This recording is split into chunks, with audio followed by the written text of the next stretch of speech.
ada apa nih? Oh iya Kak, ini kita lagi ngebahas kebijakan ekonomi Indonesia pada era Soeharto.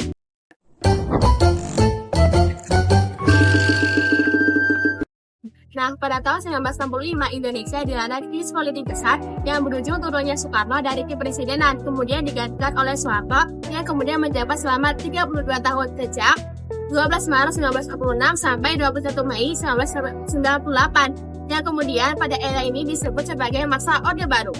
Nah, pada awal pemerintahan Soeharto, kondisi ekonomi, sosial, politik itu tidak stabil. Pada tahun 1966, inflasi tembus mencapai 1000%, serta defisit anggaran juga besar, sehingga kondisi ekonomi belum stabil. Pembangunan nasionalnya dirancang dengan 3 landasan, yaitu yang pertama stabilitas nasional yang dinamis, yang kedua pertumbuhan ekonomi yang tinggi, yang ketiga pemerataan pembangunan. Dan hasil dari ketiga tersebut dikenal sebagai trilogi pembangunan. Berbicara tentang PDB di era Soeharto, pada awal tahun 1996, diperkirakan jumlah PDB itu sebesar 5 juta. Dan di akhir pada masa jabatannya, pada tahun 1958, diperkirakan jumlah PDB itu sebesar 18,9 juta. Oh iya, untuk pertumbuhan ekonomi di awal masa jabatannya cenderung stabil di angka 7%. Sedangkan di akhir jabatannya terjadi krisis ekonomi sehingga menjadikan pertumbuhan ekonomi menjadi minus, yaitu minus 13%. Untuk tingkat kemiskinannya dimulai tahun 1970 sebanyak 60%, dan di akhir jabatannya di angka 24,2%. Jadi angka penurunan kemiskinan cukup signifikan. Nah, pada masa era Soeharto, beliau mengeluarkan kebijakan ekonomi yang disebut dengan Rencana Pembangunan 5 Tahun atau Repelita. Nah, Repelita ini sudah dilakukan sebanyak 5 kali. Yang pertama itu Repelita 1 pada tahun 1969 sampai 1974 pada Kabinet Pembangunan. Nah, dari rencana pembangunan ini difokuskan ke bidang transportasi sebanyak 22%, di bidang pertanian dan irigasi sebanyak 20%, dan di bidang perumahan dan pemukiman, serta pertahanan dan keamanan sebanyak 2%. Pada periode ini, pemerintah masih menghadapi ekonomi yang merosot dan inflasi tinggi. Produksi pangan tidak mampu mengikuti pertumbuhan penduduk serta lapangan kerja yang terbatas. Pada akhir periode Repelita 1, pemerintah mendapatkan berkah banyak dari kenaikan harga minyak. Pada periode ini, pemerintah memfokuskan kebijakan moneter, fiskal, dan perbankan. Yang pertama itu menetapkan stabilitas ekonomi yang dicapai, dan yang kedua itu penyediaan kredit jangka menengah untuk mendorong kegiatan usaha karena lapangan kerja yang terbatas. Nah, yang ketiga itu penurunan suku bunga kredit, dan yang keempat itu penurunan tarif pajak untuk mendorong bisnis di penerimaan negara. Untuk fokus kebijakannya, yang pertama itu peningkatan produksi pangan khususnya beras, yang kedua itu mengacu ekspor produksi perkebunan dan pertambangan, yang ketiga itu mendorong pertumbuhan pembangunan industri tekstil. Oke, selanjutnya pada masa Repelita 2 yang berlangsung pada tahun 1974 sampai 1979. Nah, pada masa Repelita 2 ini pemerintah itu berfokus pada pembangunan dan pertanian dan irigasi sebanyak 19%, kemudian transportasi sebesar 17%, daerah dan transmigrasi sebesar 14%, dan juga iptek perumahan dan pemukiman sebesar 2%. Nah, pada Repelita 2 ini bagi pemerintahan itu mendapatkan berkah minyak sebesar 2 kali. Berkah minyak yang diperoleh Indonesia pada masa Repelita 2 ini mendorong adanya investasi sehingga Indonesia itu mendapatkan suntikan dana dari penerimaan ekspor minyak. Pada masa Repelita ini, pemerintah itu fokus pada 2 kebijakan. Yang pertama adalah kebijakan moneter dan perbankan, dan yang kedua adalah kebijakan pembangunan. Pemerintah pada kebijakan moneter dan perbankan diantaranya yaitu 1. Menetapkan stabilitas ekonomi, mendorong pertumbuhan dan mendorong pemerataan pembangunan. Yang kedua, menurunkan suku bunga kredit dan bunga deposito. Yang kedua adalah menyediakan fasilitas kredit investasi kecil dan kredit modal kerja. Sedangkan fokus pemerintah pada kebijakan pembangunan diantaranya yaitu satu, perluasan pembangunan infrastruktur dan pembangunan daerah. Yang kedua adalah pemerintah melalui BUMN melakukan investasi besar-besaran di industri dasar. Yang ketiga adalah pembangunan industri, peningkatan daya saing produk ekspor dan substitusi impor. Pada masa Replita 2 ini juga ekonomi rata-rata tumbuh di atas 7% dari tahun 1969 sampai 1979. Dan untuk belanja pemerintah dan industri sebagai penggerak pertumbuhan ekonomi pada tahun 1972 sampai 1980 paling besar di sektor pemerintahan sebesar 14,5% dan pada sektor industri sebesar 10,3%. Selanjutnya Replita 3 pada tahun 1979 sampai 1984. Nah, di mana dalam Replita 3 ini pemerintah menghadapi tingkat pertumbuhan yang tinggi, penyediaan kebutuhan bahan pokok, dan di luar negeri dihadapkan pada kerusakan ekonomi negara maju dan kelebihan pasokan minyak dunia yang mengakibatkan harga minyak mentah dunia merosot pada 1982. Karena hal ini mengharuskan pemerintah berupaya melepaskan ketergantungan pada minyak.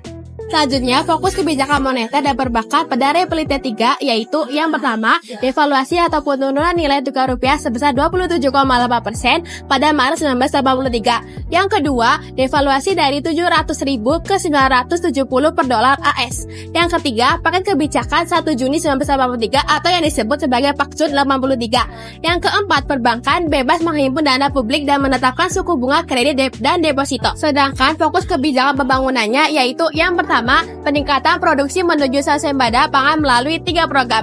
Yang kedua, membangun industri pengolahan bahan baku menjadi barang jadi seperti baja, pupuk, semen, dan kertas. Yang ketiga, menekan laju pertumbuhan penduduk menjadi 2% per tahun.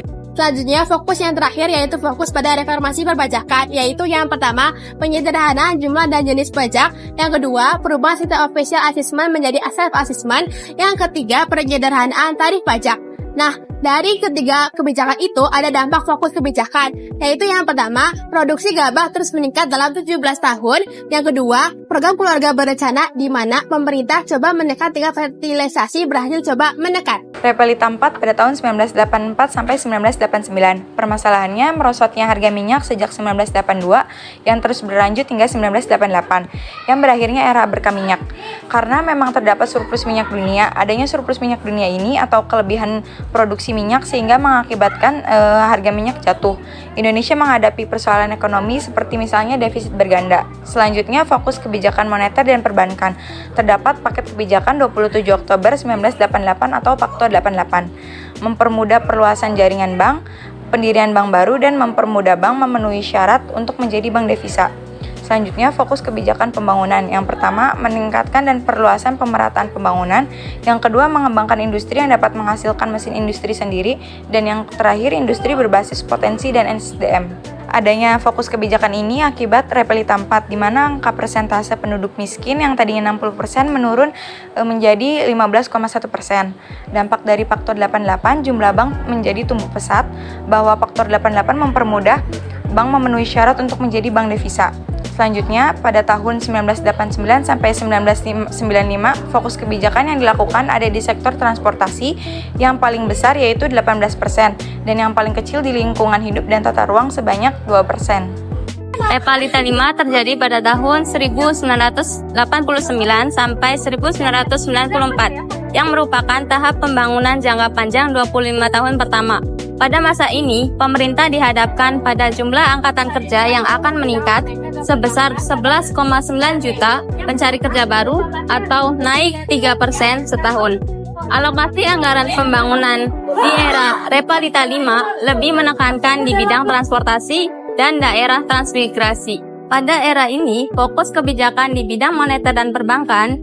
Yang pertama yaitu paket kebijakan 29 Januari 1990, yaitu mendorong peran intermediasi perbankan dan mengurangi peran kredit likuiditas BI.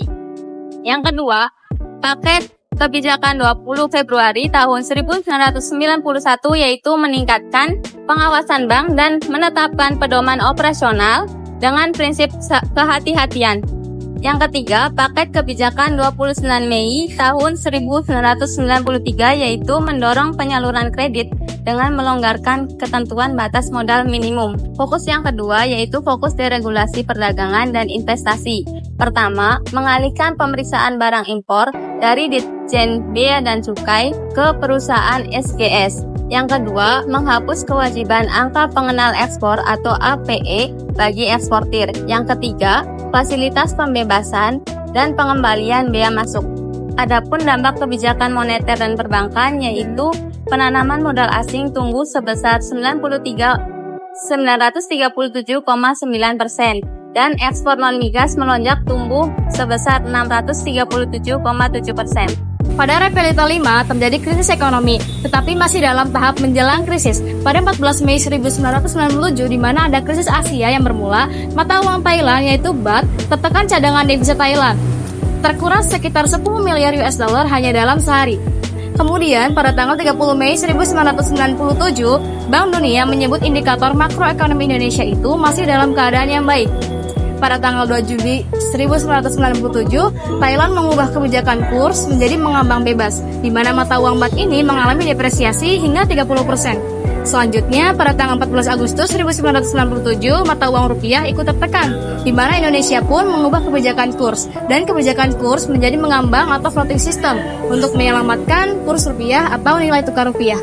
Dan pada tanggal 31 Oktober 1997, terdapat penandatanganan yang dilakukan oleh Presiden Soeharto dengan IMF yaitu Letter of Intent atau LOL, di mana IMF ini berkomitmen memberi bantuan dana sebesar 43 miliar US dollar. Kemudian dilanjutkan pada tanggal 16 Januari 1998, di mana Presiden Soeharto menandatangani LOL yang kedua dari IMF, di mana rupiahnya melemah menjadi 8.450 dolar Amerika Serikat dan terus merosot hingga 16.650 per dolar Amerika Serikat pada 17 Juni 1998. Kemudian pada tanggal 26 Januari 1980, pemerintah mengeluarkan blanket guaranti atau penjaminan penuh dana nasabah perbankan. Kemudian 13-14 Mei 1998 terdapat gejolak dan kerusuhan sosial yang memuncak dan terjadi kerusuhan besar di Jakarta dan beberapa kota besar di Indonesia. Kemudian pada tanggal 19 Mei tahun 1998 BCA itu dirush oleh nasabah. Pemerintah mengambil alih pada 28 Mei 1998. Nah, ini adalah masa di mana menjelang krisisnya. Permasalahan di era Soeharto yaitu krisis moneter melanda Indonesia sejak awal Juli 1997 dan mencapai puncaknya pada tahun 1998. Krisis ekonomi ini ditandai dengan kurs rupiah melemah, rupiah tembus 16.660 terhadap US dollar. Inflasi pun melonjak hingga 90%, akibatnya banyak nasabah yang memindahkan dananya dari bank swasta ke bank negara. Terjadinya krisis moneter disebabkan karena beberapa faktor seperti yang pertama, penurunan drastis nilai tukar rupiah terhadap dolar yang semula 2.450 rupiah menjadi 13.513 rupiah. Hal ini dipicu oleh sistem devisa bebas tanpa pengawasan yang memadai serta aktivitas spekulasi lainnya baik dari dalam maupun luar negeri. Yang kedua, tingginya utang luar negeri dengan total sebesar 138 miliar dolar, di mana setengah dari jumlah utang tersebut ialah milik swasta. Tingginya utang ini dipicu oleh penurunan nilai rupiah dikarenakan keterbatasan devisa yang tidak memadai untuk membayar utang yang sudah jatuh tempo beserta bunganya. Yang ketiga, situasi politik yang tidak stabil dikarenakan adanya aksi demonstrasi besar-besaran yang dipicu oleh kelangkaan bahan pokok dan permasalahan pemilihan umum pada masa itu, menyebabkan tata kelola pemerintah dalam menyelesaikan masalah perekonomian semakin memburuk. Yang keempat, kesalahan pemerintah dalam sistem perbankan seperti mempertahankan nilai tukar rupiah dan suku bunga yang terlalu tinggi. Yang kelima, IMF tidak membantu sepenuh hati dan terus menunda pengucuran dana bantuan yang dijanjikannya dengan alasan pemerintah tidak melaksanakan 50 butir kesepakatan dengan baik. Solusi untuk mengatasi permasalahan krisis moneter pada era Soeharto yaitu yang pertama, memperbaiki sistem perbankan. Yang kedua, mengalokasikan APBN untuk mengatasi krisis moneter dengan memberikan bantuan kepada masyarakat. Yang ketiga, memberikan keringanan untuk perusahaan swasta dalam pembayaran cicilan utang luar negeri. Yang keempat, meningkatkan pertumbuhan ekonomi. Yang kelima, memperbaiki regulasi. Yang keenam, mengendalikan tingkat inflasi dengan menghentikan proses depresiasi rupiah. Yang ketujuh, penguatan ekonomi rakyat. Dan yang terakhir, menaikkan suku bunga SBI secara signifikan untuk mengendalikan inflasi dan menarik modal asing.